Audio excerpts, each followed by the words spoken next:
to talk about taking your time. I want to talk about taking your time. Today I had to go and look.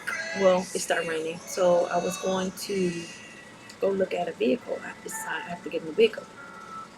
And my son had said to me earlier to take my time, to not to rush.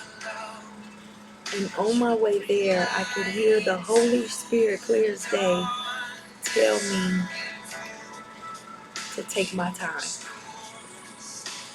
And I want to ask you, how many times, how many times do you rush into something?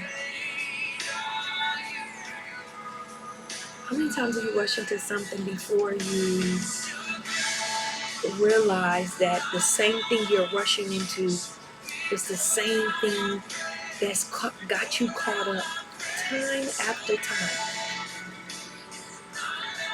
Take your time to analyze, to assess the situation, to make sure that you've analyzed everything before you make a decision, before you sign your name, before you do a final. I was listening to this prayer call last night, and I was reminded, and I like what Pastor D. Fomby said, it has to be faith over facts.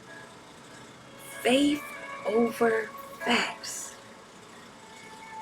You may be in a situation and you may have assessed. You may look at all the facts. Everything is leading to what you believe is not going to happen. But it has to be faith over facts.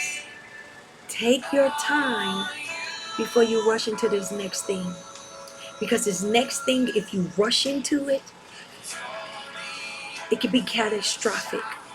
Because where you're at right now, God has now gotten you out of a lot of things that there should be some things put in place to stop you from rushing into the same thing again and again and again. So the same thing that the Holy Spirit told me today, I'm telling you, take your time. Don't rush. Don't rush. I don't care what the facts, how it's lined up, what it looked like. It has to be faith over fear. Faith over facts. It can't be everything that you see and everything that you've assessed to make a final. And what I mean by assessing and analyzing, I mean for me to get ready to purchase a vehicle, what are my next steps? Is it cost efficient? Am I making the right decision? I literally, when I first got the approval, I got approved for the same type of vehicle, same amount that I gave a yes to, that it put me over budget. Now, had I not learned my lesson, like the other multiple times, I would have did it again. Take your time. Don't rush. I don't care if the odds is stacked up against you. Do not rush. Take your time. God has your best interests at heart.